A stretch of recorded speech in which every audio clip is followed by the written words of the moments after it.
Hello, Congressman Sean Casten here. Thanks so much for having me virtually, and happy Clean Energy Week. Was asked to chat a little bit about some of the challenges, and I would submit to you that there's really only one challenge to deploying more clean energy in this country, and it's a challenge that we're frankly not talking about so much. And that's that clean energy is cheap energy. They are virtually synonymous terms. There is nobody who puts a solar panel on their roof, who buys an electric vehicle, who insulates their home, who has a geothermal plant, who has a wind turbine, who complains about the price of energy, because they're all cheaper. And we basically just have a deployment problem to get it out there. And it may seem counterintuitive that that's a problem, but it's actually the biggest problem that we have, primarily because for our entire history we have massively subsidized our existing energy infrastructure. We've subsidized it for good reasons, namely that we want to make sure that everybody has access to energy and as good, decent human beings. We don't want to say to the senior citizen who's on a fixed income that your ability to keep your home cool today is a function of the vagaries of supply and demand at some weird energy node in Texas.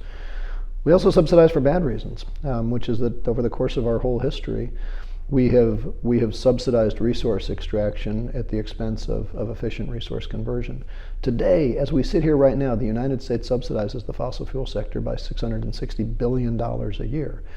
That's a problem because it has created whole industries, whole regions of our country that are completely dependent on the preservation of those subsidies, and has made it much harder for clean energy to compete because they don't come in on a level playing field. I know that from my own years building out 80 clean energy projects. It's really hard to get the value you create when the other fellow is so subsidized.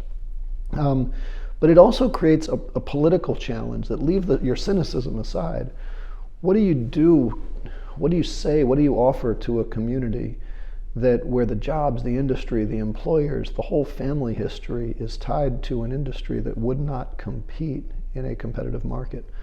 And that's essentially the story of Appalachia right now, right? You know, you've got huge regions that were built around coal mining, and when the coal industry, for purely economic reasons, is now not dispatching very much because they're getting undercut by everything from solar to wind to combined cycle gas turbines to energy efficiency. That plant's not coming back on, but what do we do for the community to make sure that those folks aren't left behind? And so in that, we have the source of our political challenge. We also have the source of a massive opportunity. There are some of our trading partners generate 2 to 3 times as many dollars of GDP per BTU as we use in the United States. That means we could double or triple our economy without increasing our energy use, make our air cleaner, reduce our fossil fuel exposure, leave more money in our pockets. We can have our cake and eat it too. And in order to do that, we cannot get there if we simply reflexively oppose business. We also can't get there if we reflexively support business. The way we get there is to support competitive markets. And as I often say, the loneliest seat in Washington is the seat that supports competitive markets, because there ain't never been a business that came into my office and said, what I'd really like you to do is to lower the barriers to entry to my competition, because I read that in my freshman economics textbook, and that's what Adam Smith said we need in order to have a competitive market, right? So it's on all of us to do that. The good news is that we're seeing tremendous innovation from the clean energy sector, as we always see from entrepreneurs who are trying to break into an established industry.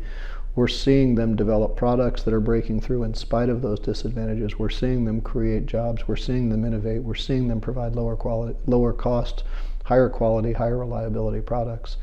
And I think our challenge as people who are advocates for free markets is to still remember the good reasons why we had those subsidies in the first place. And try to make sure that as we use the amazing power of competitive markets to make a bigger pie, we still make sure that everybody gets a slice. From that senior who wants to make sure that her lights stay on, to the communities who are going to be left behind if we don't look out for them. And goodness knows we got a lot of pie to share. So let's find a way to do it. And I hope I've provoked some thoughts, and I look forward to hearing more from you and working with you as we keep sailing on this urgent and necessary adventure. Thanks so much.